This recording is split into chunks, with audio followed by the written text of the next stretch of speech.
My name is Mahendra. I'm the manager of BL Labs, and I'm going to talk a little bit about the project and how it works. I think some of you have probably come here for the first time. Some of you are I've seen you at other events.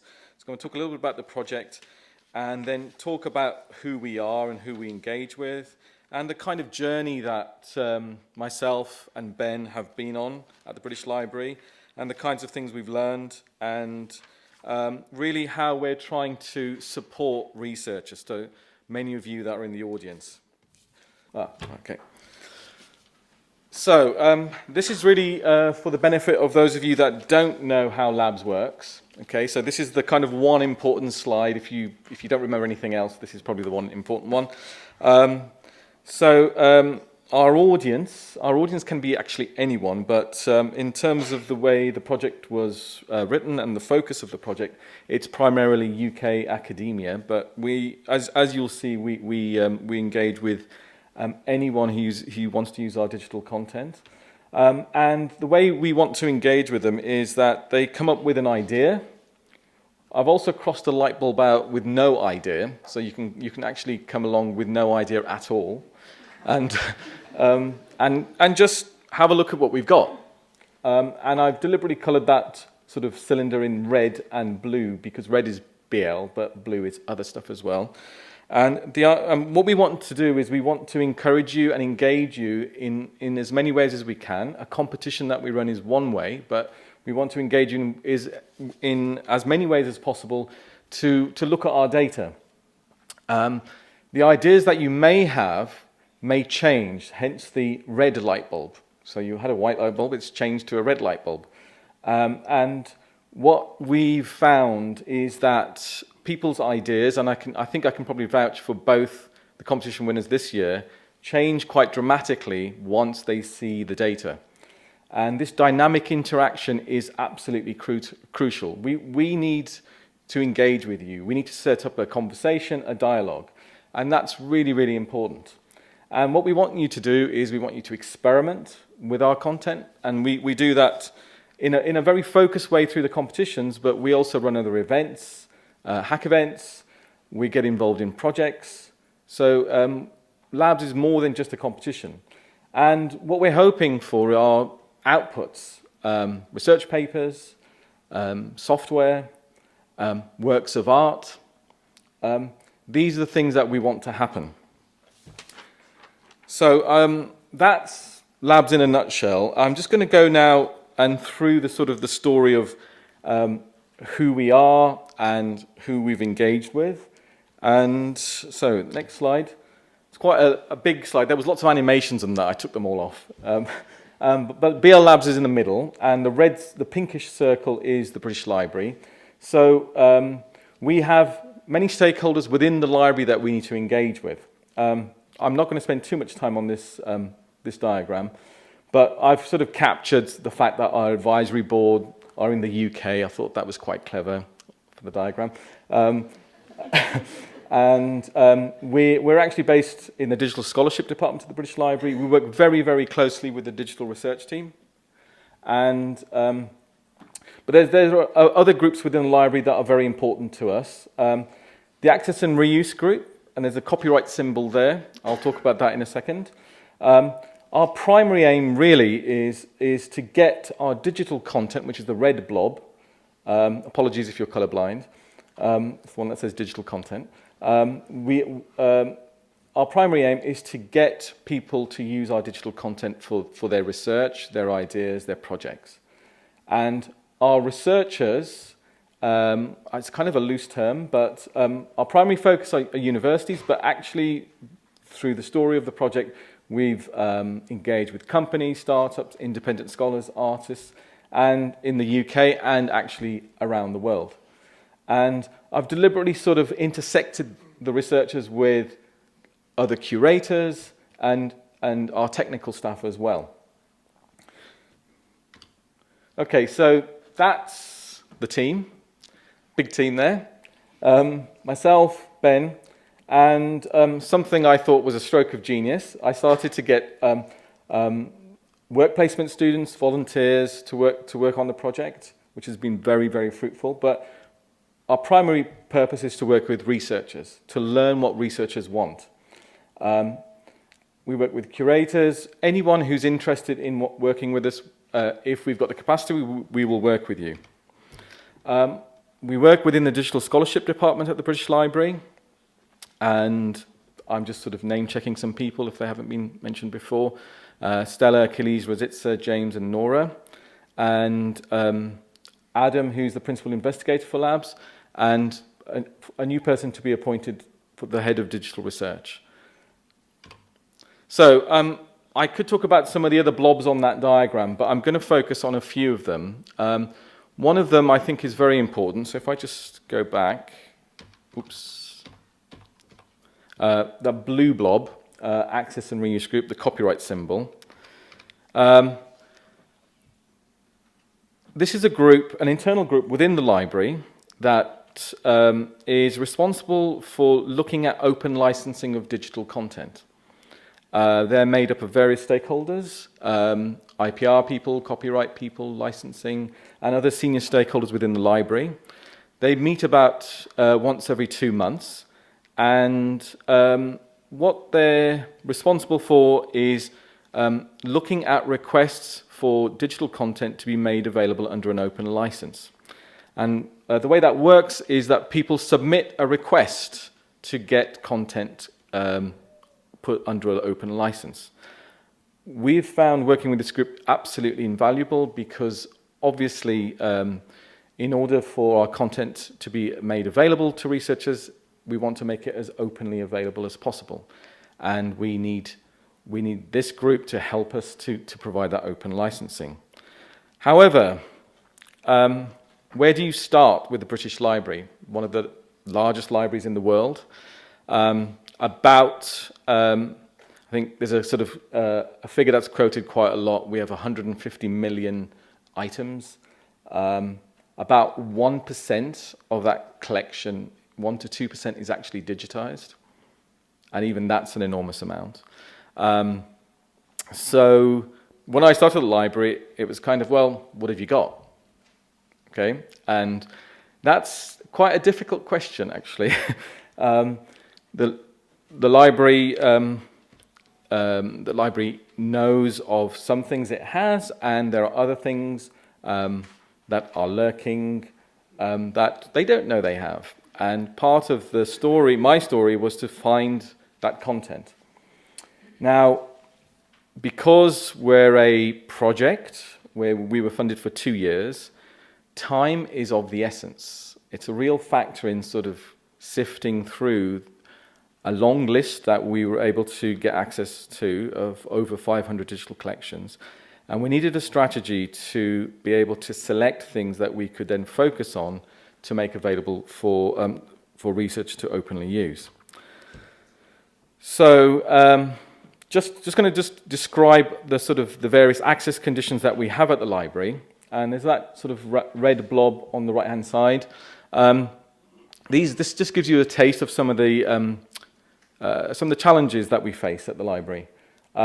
Some of the content, digital content, is only available in a reading room.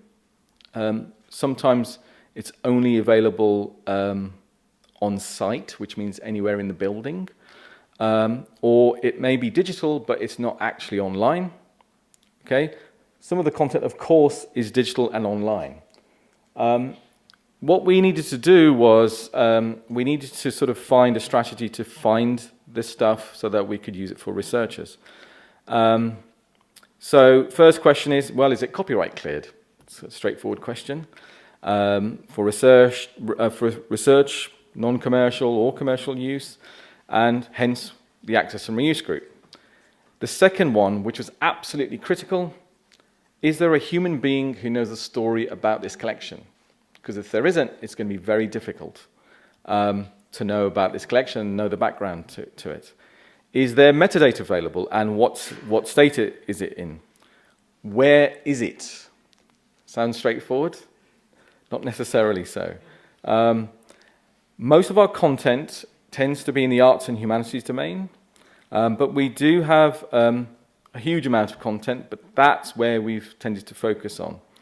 And basically, a lot of this work is about getting people on board, having conversations, trying to focus on things that you know will lead to quick successes, and also try to get help where you can. So that's just a sort of a very brief summary of some of the things that collections that we found or we've been working with. And I'm not going to spend too much time on that for now, but just to sort of let you know that we've got funding for another 2 more years, and what we're hoping to do is to convert our labs.bl.uk/digital+collections website to a data.bl.uk website, which is going to be a place where all our openly available data can be accessed, or samples of it can be accessed, or details of how to get access to it. When you signed up for the event, I think some of you ticked a box. You can put your hands up, those that did, about getting hold of our data. Well, you know, in life, nothing's for free. So now's the catch, okay? We want you to have our data, okay? We want you to speak to us to have our data. We want to start a dialogue. We need to have a conversation with you. We've got lots of different kinds of data, but the data that we thought we would start with, that we will very easily and happily give away without any sort of technical issues, is our Flickr 1 million images, the OCR text from the books of those 65,000 volumes, and the metadata. Still interested? Okay. What we would want you to do is speak to us. You've got an opportunity to speak to us today. Contact us. And all we ask, and this is the catch, is that we want we want you to feel professionally obliged to then take that data and speak to other groups with it. Start a conversation and then pass it on. And please tell us. Okay? We want to have a map lit up of all these different places where our data is being shared. And we're very sincere about this, but we want to start that conversation with you. So I'm just going to just talk briefly about the kind of researchers that we're supporting. Research is changing because more and more content is being provided digitally. Okay, researchers can begin to ask questions and do things with content if it's available digitally that they just couldn't dream of doing before. And there's just an example of a sculpture made from different words taken from different books. And it's kind of a metaphor for the kinds of things that people are doing now with digital content. And what we're finding is that a new breed, or maybe at the beginnings of scholars or researchers who want to use digital content, who are networked, who communicate with each other in open ways, and want to engage with digital collections in the way that we want to support them. And thank you, Ben, for this slide. I'm not going to spend too much time on this slide, but this is a kind of a summary of the kinds of people that we engage with. We have academics who have very good specific domain knowledge, and they have very good ideas of what to do with data, but they don't necessarily have the skills to work with that data. And then you have people who've got very good technical skills who don't necessarily have the domain knowledge. And sometimes they're found in the same person. That's where the good stuff happens. Or they work together, and that's where the good stuff happens. And that's the kind of audience we want to sort of focus on. We're happy to work with people with good domain knowledge and some good ideas, and also those who've got skills to offer. These are the kinds of methods that this new breed of researchers are using. And I'm just not going to spend too much time on that. But these are new techniques which are which make the possibility of doing research on large amounts of digital content very appealing for this new breed of researchers. But there's things like crowdsourcing, natural language processing, all these things that we've heard today. So the way we engage with all of you is through events like this, a competition. We run an annual competition, and the idea is that we choose 2 researchers to work with over a sort of 5 to 6 month period. We have various events, hack days, data days, ideas labs. We just recently ran a very successful tagathon, tagging maps, birds of the feather sessions. We also get involved in project proposals, so please engage with us. As we're a short-term project, we've had to move very quickly, and we've had to be very agile. And this has been a major part of the decision-making that we make, the filter that determines the way we work. The advantage of sometimes being small and agile is that you can reach the other parts cannot. It's some of you may not remember the Heineken adverts, but I still do. And also do the things that others cannot, because we're small, we're agile, we can possibly get away with it. Ideally, we want to be the bridge and be the grease that gets things moving. So initial reticence of wanting to do something, actually getting it done, showing that it's not that difficult, or that there are issues, but this is the way to get around them. And what we want to do ultimately is connect with all of you. We want to build bridges with researchers. We want to understand what you want. This is a quote that was put, I don't know, I unfortunately not been able to attribute it, but this is definitely true in our case. We don't know what you want to do with our data, okay? So we want you to tell us. We're trying to match these modern methods of research. That's what we're trying to do. And we really want to work with real researchers, not phantom ones, sort of an idealized version of a researcher. Especially digital scholars with real problems, and to understand what they want. So that we can learn lessons of how to support them better, and be allowed to make mistakes. That's really, really, really important. I can't stress it enough. And to avoid a blame culture, okay? Having something like the labs allows you to try new things out. There are a list of projects that we've not done because of one reason or another, capacity and time, but we've learned so much from doing it. And now I'm going to be handing over to Ben, and he's going to talk about a real example of how we try to build bridges with researchers and actually try to experiment ourselves to learn some of the things that researchers might want to do. So over to Ben. I'm Ben O'Steen, and I'm the technical side of British Library Labs, and I am the aforementioned bridge builder.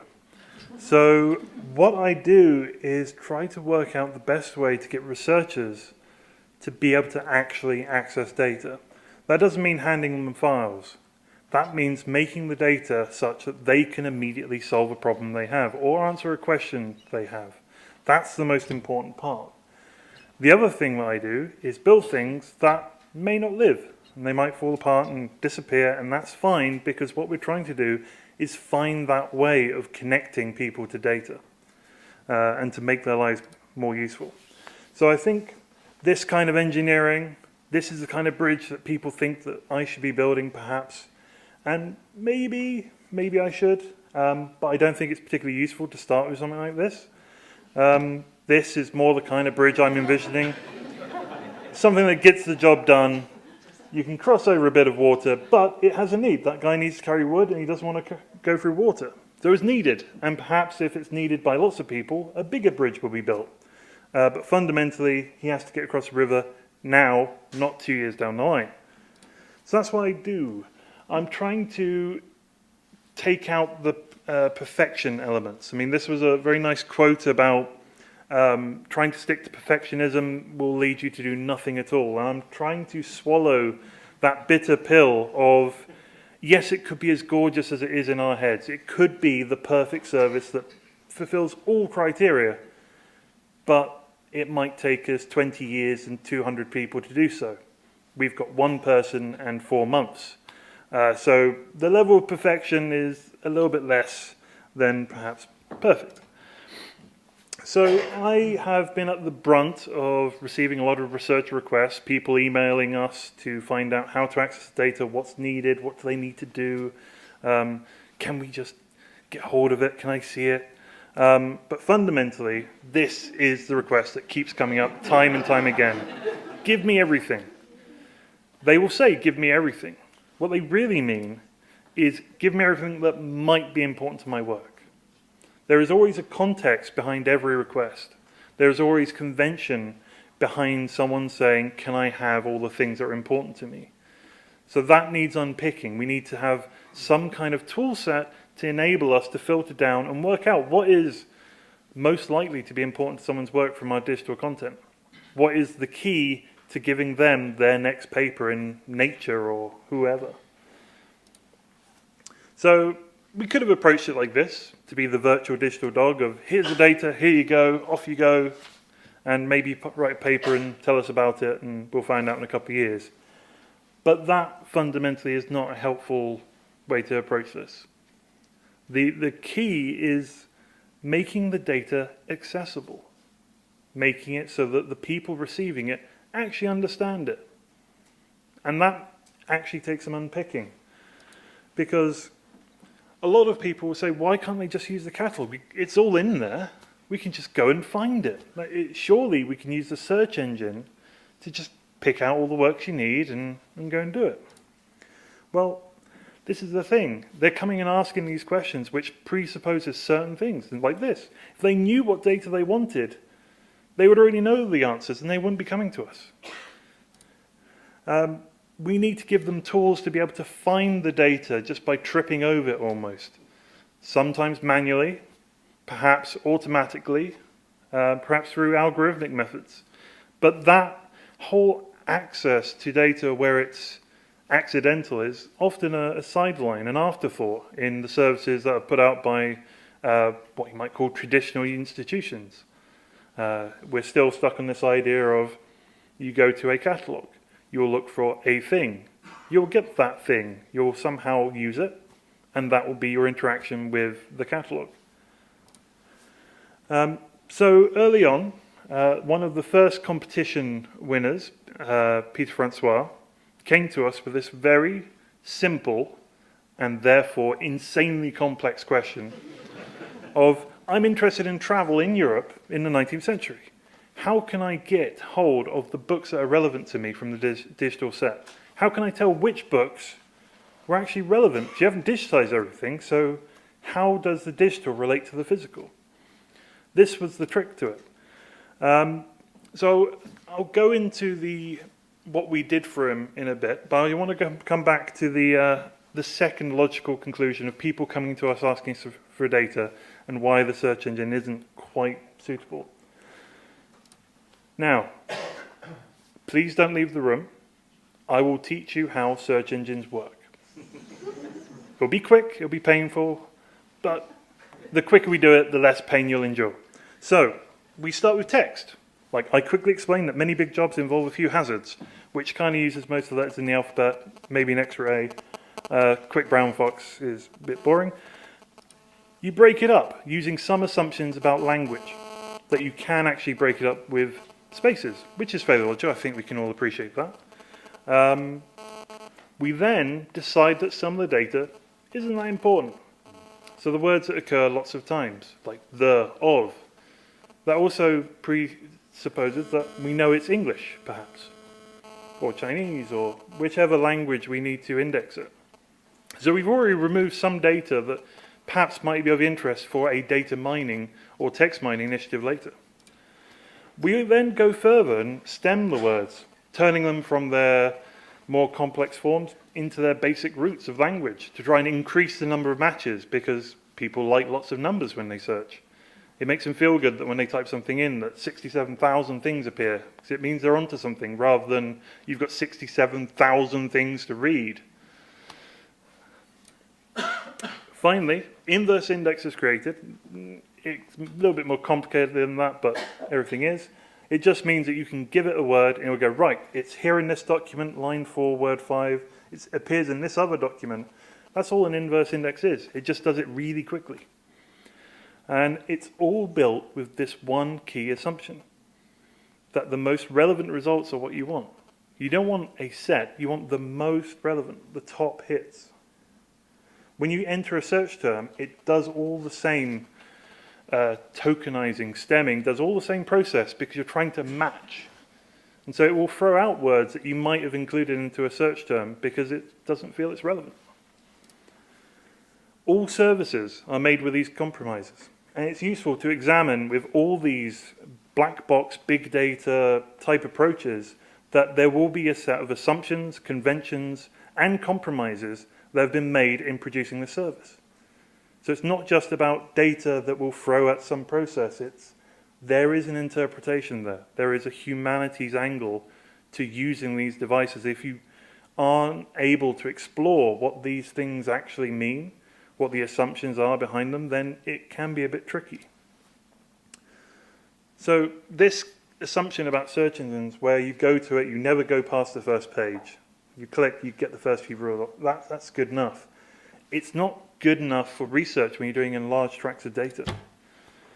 Why can't we have something that's a bit more geared towards, I want all the works that likely cover something, that I can define perhaps using some structured language, some structured vocabulary, if I can fit or find an arbitrary algorithm. Well, yeah, so we're dealing in the realms of the subjective. We've already heard about the Victorian jokes. How do you spot jokes? How can we find something that's funny in text when we know from hearing them they're not funny, mostly? Well, you shouldn't doubt how fast computers can progress. So this was a lovely thing that happened over the weekend. I mean, lovely in a very dark, dystopian way. Where Google has something called Auto Awesome. It does things with photos uploaded to it. And it tries to fit certain algorithms, if you switch it on, to what you've done. In this case, someone took, by accident, a sequence of 12 photos in rapid succession with their mobile phone of his wife with his father. It decided, through the algorithm, that this was a sequence of very similar images. And so it looked for the two images where they were both smiling well and pasted the best smile from each person into one image that never happened. So at some point, someone made an assumption about what is a good smile. Someone and some algorithm has that encoded in there. So you shouldn't think that maybe the subjective world is out of reach. This is from Mario Klingman, our Quasimodo on Flickr. He's been very active in using machine techniques to explore and reorganize and reimagine the content on there. Here he's made a picture of 16 sad women found algorithmically, all sharing the same despondent pose. I'm not sure what it says about why he was searching for that, but the fact that he was able to find sad women, this kind of subjective, emotional response, rather than this hard and fast world of computer vision. So back to Peter Francois. I'm interested in travel accounts in Europe during the 19th century. Sounds a little bit easier now, doesn't it? So for his project, I, let's say, abused a search engine so that instead of searching for results, you found trends. So that in this case, the blue line is the sum of the holdings of the books in the 19th century that the BL holds, about 1.8 million items. And it's distributed by year of publication. That tiny, tiny red line is what's digitized. You might notice that the lines are fairly different in distribution, that they don't look the same. So that should immediately bring up the question of, should we really use just the digital corpus to tell us stories about what the entire corpus actually says? shouldn't we do a little bit more research about how we can have a statistically sampled, perhaps a more usable data set that matches the physical holdings from the digital? Is that even possible through whichever way we can slice it? Using this proof of concept, we did it by date, but in future, things like gender might be of interest. The use of positive or negative sentiment in the books, also something worth exploring.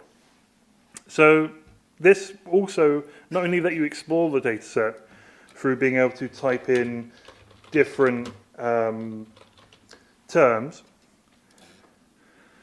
but if Google Charts will work,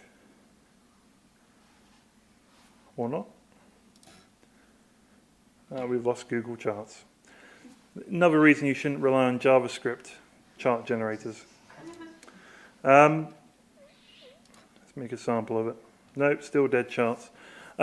Regardless, it has created a statistical sample based on that search. So that here are all the books. All the links are straight to the digital PDFs. It's not really a tricky feat to have something that'll just download them all in one go. The URL, you can have a linkable URL that's persistent, so you can always come back to this. So we now have a citable sample based on the digital set, trying to fit the physical holdings distribution, in this case on date. Does that get us closest to the answer? Maybe, but as with all of this, more work is needed, and this is yet another small wooden bridge across a stream that hopefully someone might decide to build other bridges.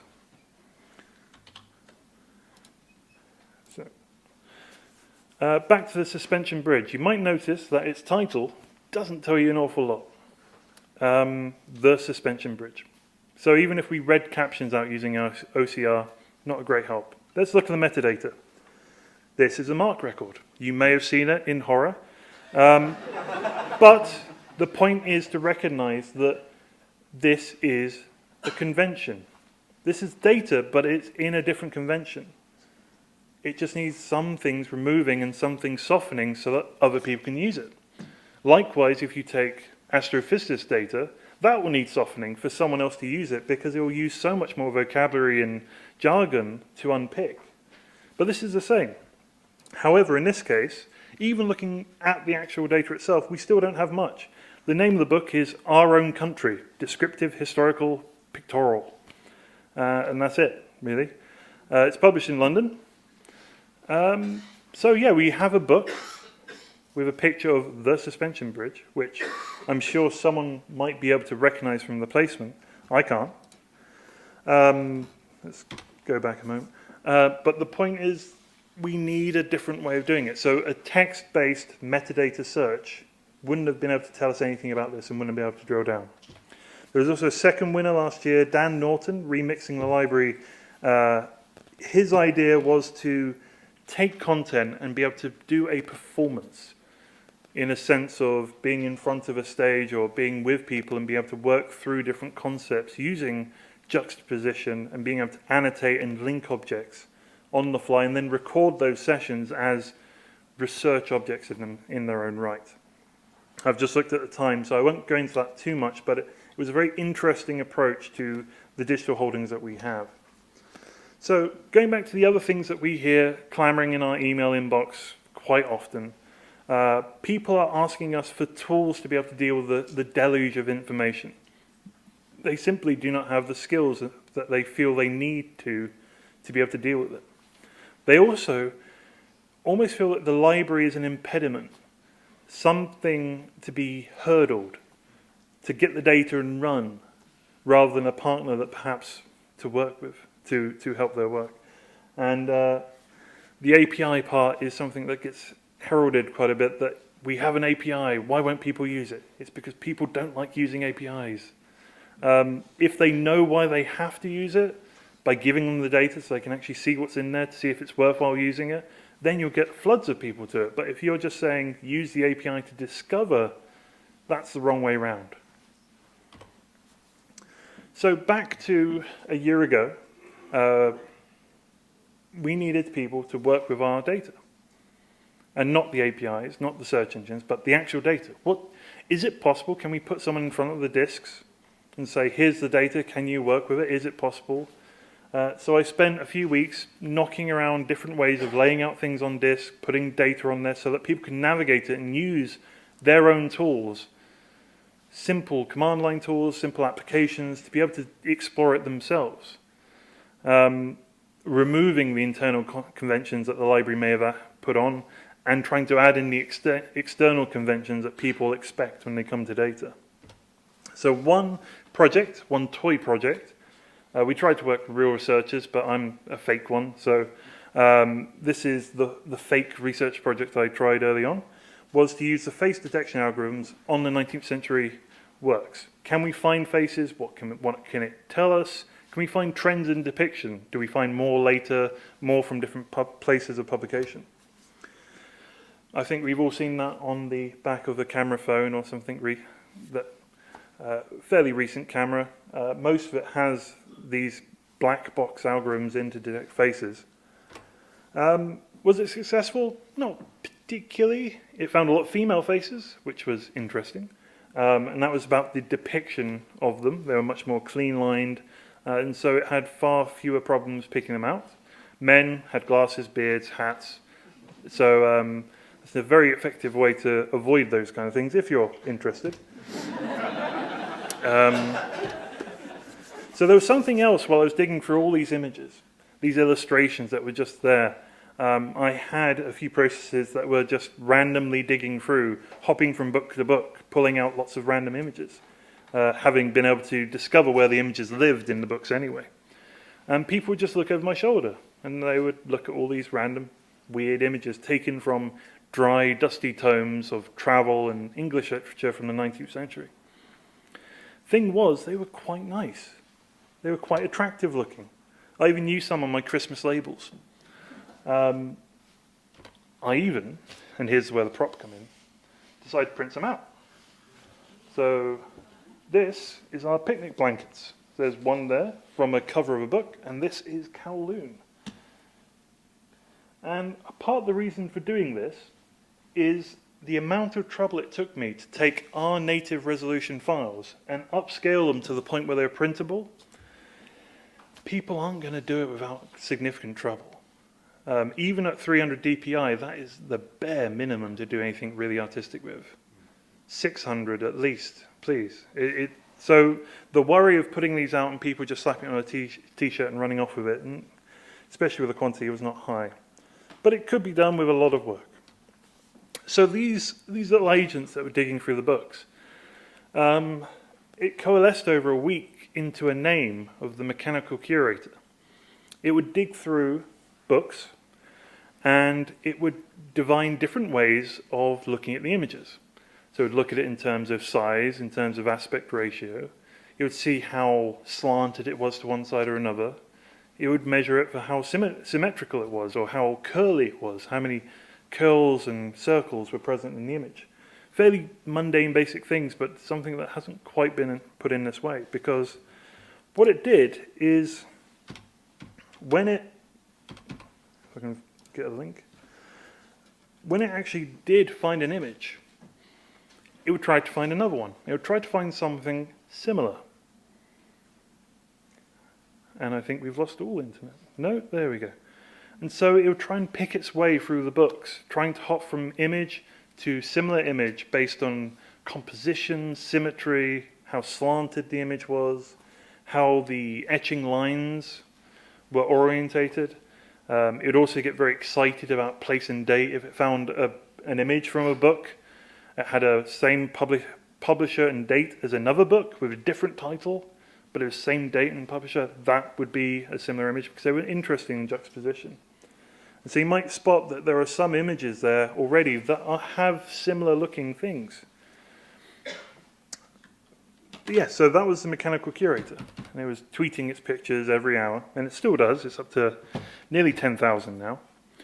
And it does possess a tiny bit of machine learning. And like the search engine, I'm going to teach you machine learning very quickly. And obviously, most of this is going to be a lie, and you can't just sit there at a computer and do it, but you'll get the important information. So we've got to turn the data we're interested in into numbers. So the images, how do you turn it in? I did it by saying, okay, what parts can I draw a line on? And the longest lines and the angle of them, those were some numbers to work with. Can I draw circles on it and fit circles to the structures? Can I work out how slanted the image to the left or right is? I mean, these are all very sort of naive things, but the point is you generate these signals. You turn them into numbers. In text mining, very often you'll create a dictionary where a word is equal to a single number. And so you would only use that number for that word later on. So that's step one. We process the data in an effort to better expose the important information. And this is, again, where assumptions and conventions and compromises come in. We're trying to find the things that we think are there, or expose the trends that we believe are there. So again, there is a process of making assumptions about what we can and can't do. I won't stick too long on there. Then we can annotate, and at a high-level view, this is taking the data, making it into numbers, going, right, this is a cat. This is not a cat. And that's all it is. That's what the labeling is, frankly. You can use the whole old-fashioned spam or ham test. But the point is you take this, you pass it through a variety of different algorithms at your disposal. libsvm is one. It all depends on what you want at the end, and this is where the expertise about all these different approaches come in. But the important steps have already taken place. The things that actually matter about how you turn your data into numbers and what you are trying to expose. Those are the steps to pay attention to. The actual machine you do at the end, that's the part where the assumptions are already pre-written in there. You can't change that. You can only select different ones. You do some testing. Does it work? Most of the times it doesn't.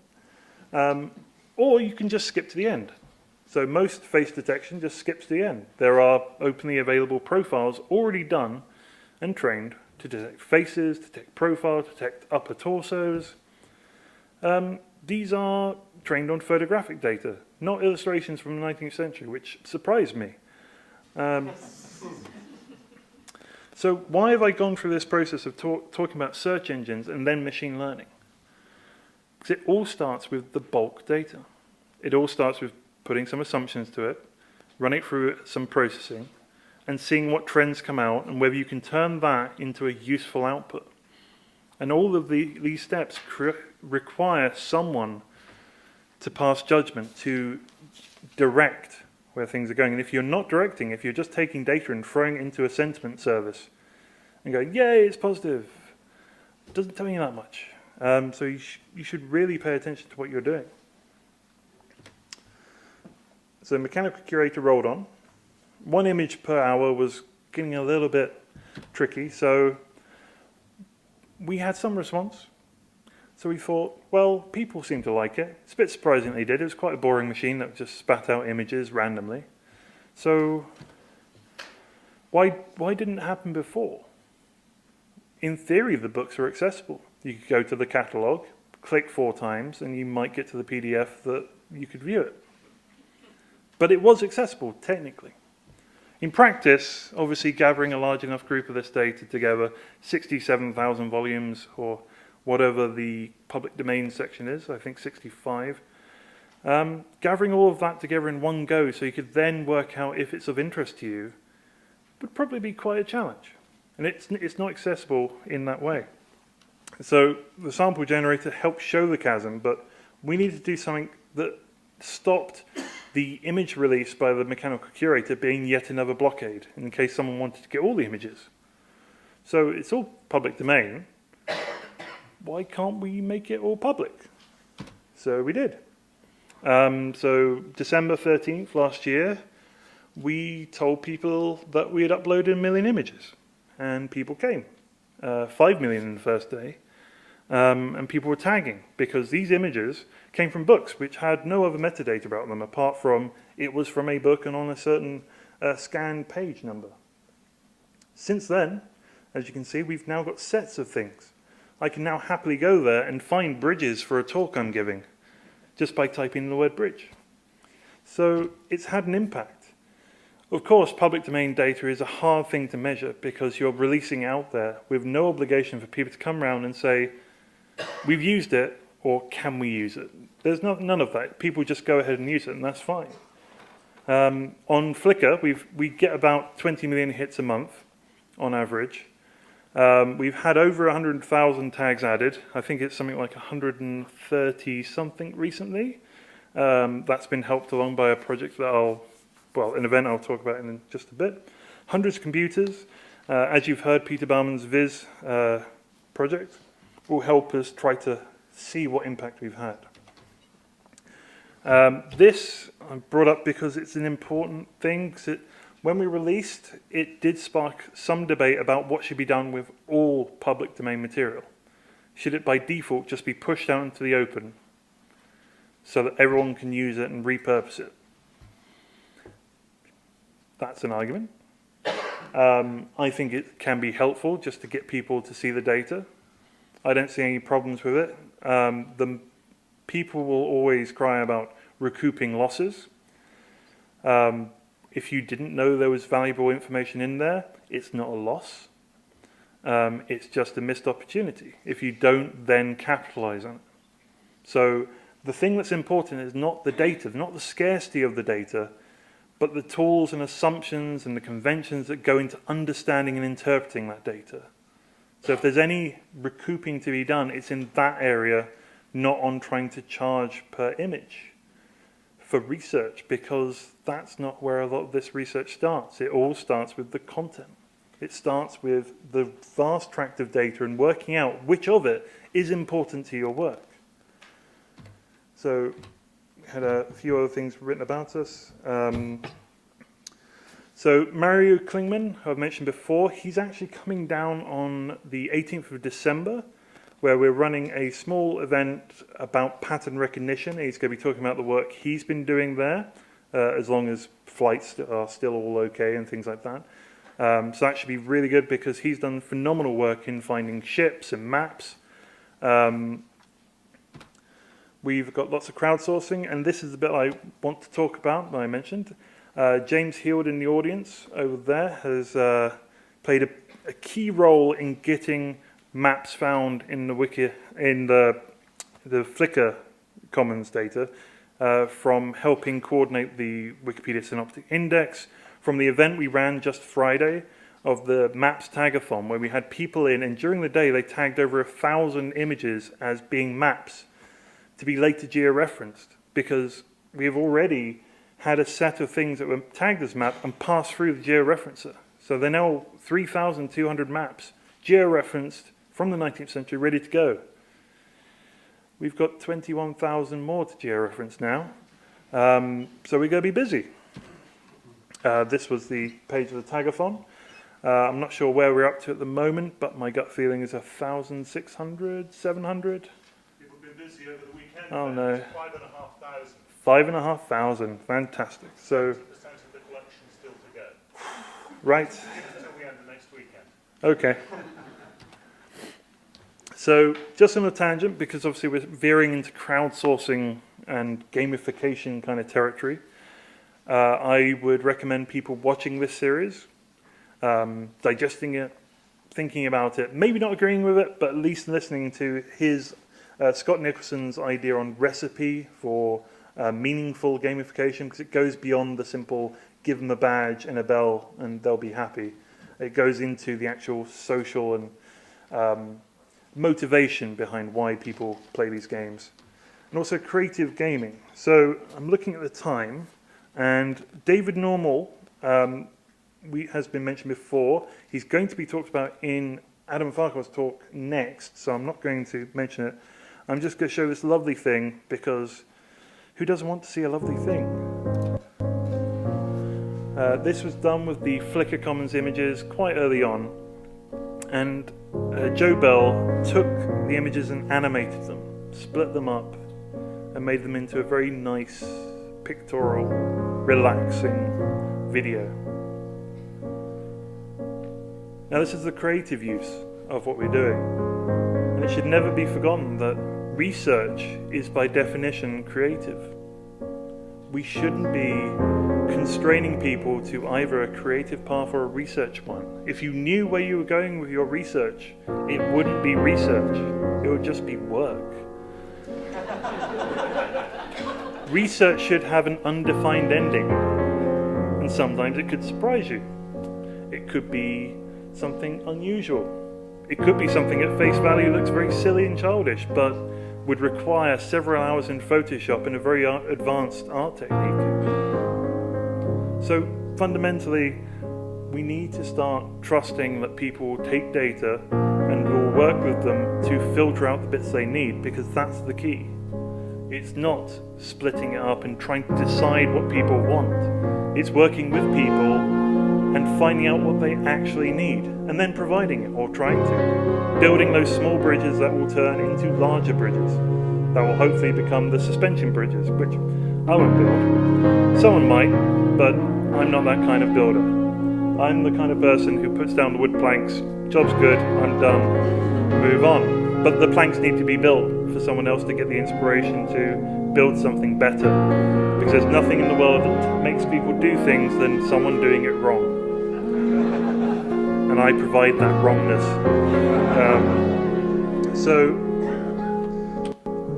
I will very quickly hop to the end of my talk and stop the beautiful music. But lots of different interactions and things. The one thing I really must mention is the Mechanical Curator itself, the different agents and things that look after Flickr collection, look at how many people are seeing things and checking tags and digging through there for the interesting work, is all hosted on Microsoft Azure. We were given a grant at the end of last year to do lots of work in the image recognition, and that's the Mechanical Curator who's digging through things. We're also working with UCL and Microsoft on various projects. We just had one close, the Big Data Experiment, where we exposed master students to library metadata, which was hilarious and tragic in equal measures. And that was a success. It was a very qualified success, but it was a success. And we're going to the second phase, where we're working with an undergraduate team who are experienced and who the researcher is geared for image analysis. And so we're going to be tackling how to better navigate these kind of book illustrations and portraits. And again, a mention of the 18th of December on the pattern recognition event. So I'll leave you with this, thinking that maybe we should build a few more of these instead of the big overarching bridges, because we try to be clear at the British Library Labs. We fail, but fail quickly. We build experiments that won't last, but we ultimately try to open content and make it accessible to people, but we still try to build the bridges. Thank you.